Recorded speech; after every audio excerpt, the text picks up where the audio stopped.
D&D was pretty wild in the Gygax days. You can really see the roots of what D&D is now in a lot of the old content, but I think if it was still being run this way, the games we watch and play would be very different. The home team over here have been playing some AD&D First Edition, because our DM is a rather wild fella and doesn't seem to like anything 5e related. I'd complain more, but at least I get to look at it from the other system's point of view without burning out. Plus, it gave me the chance to make this video, so...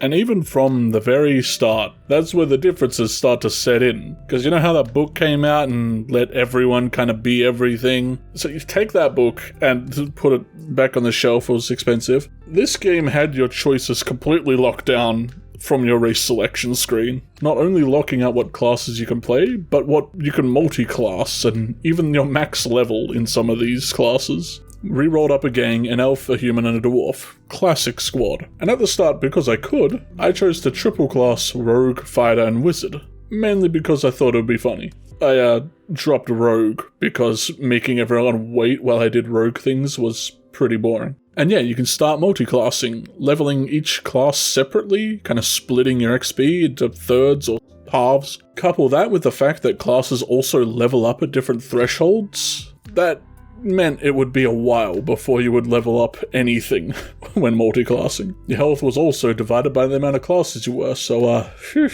Dwarf was a classic fighter, our human was a monk, and let me just sidetrack here to talk about monk because it's pretty fun. Firstly, you're kinda useless for like 8 levels, but around level 15 or so, to level up you have to seek out other level 15 monks and defeat them in combat, all the way up to like 17, to which there is one Grandmaster level 18 monk in the world.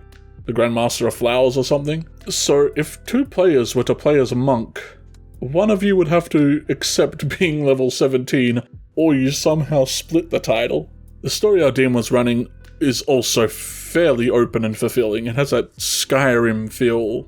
You know where the plot is, but you can kind of faff about around the map. There are these void gates popping up and adventurers like us thought it was a bit of coin in it. And while experiencing all this, we kind of realized a lot of the stats we had were purely for combat.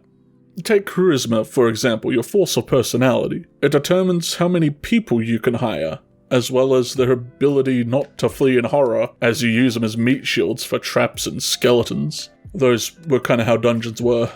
Being a spellcaster and fighter, I got to see kind of both sides of the game, and there are a few things that I think could be reworked even back into 5th edition and still be kind of dang cool. The first note being on fighters, being that if you were ever fighting creatures that have 1-hit dice, your goblins, your kobolds, your wolves, I guess, you have as many attacks as you do levels. I always thought horde clearing was a huge issue in 5e for martial classes. And I know balancing, whatever. But how cool would it be to wade your way through these horde enemies like Lord of the Rings or something? Magic, however, is also really different. Recharging 1 slot every hour or so, and just getting better as you leveled up. You couldn't upcast, they just got better. And fairly early on I decided to use Find Familiar. It was a good one, thinking it would be kind of classic to what we have today, but oh boy was I wrong. I started reading and saw this D20 table of creatures that I could take from, so I kind of just rolled that offhand while I read the rest. Turns out, you can only cast this spell once a year. I think to stop players from just killing the familiar to re-roll a new one. And I kind of understood why when I saw the options. 1 to 14 were all classic creatures, your birds, your cats, your bats. 16 to 20 was nothing. You just get nothing, and you gotta wait a year to do it again. 15, however, not 20, I guess, 15 was the jackpot. I got a special familiar that was tied to my alignment, like an imp or a pseudo-dragon, or what I got, which was way stronger than me and could probably kill us all, a Quasit. Now these are a little different to your regular D&D 5e familiars. Sure, they're cool, but these fellas, oh boy, Firstly, the normal ones, the 1 to 14 fellas, as well as the usual familiar stuff. They add their HP on top of yours as like a buffer. Like 2 to 4 HP, pretty good for how low your health is. But these top shelf boys here, however, they don't add their HP on yours because I'd get like 20 extra health. But they do give other way cooler effects. Take my closet, for example. I can ask him to sneak around, he can go invisible, he has his own spells he can use.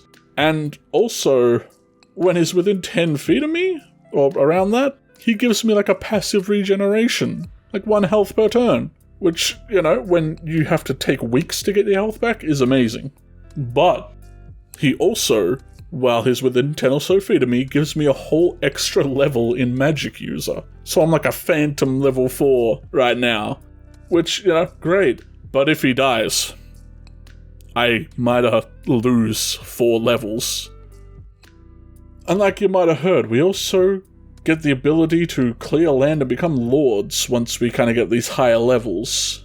And our monk, he just gets like followers because he has to give away his money. I think you gotta be around like level 8 fighter or 12 wizard to be able to start doing this. Hang on, wait a minute.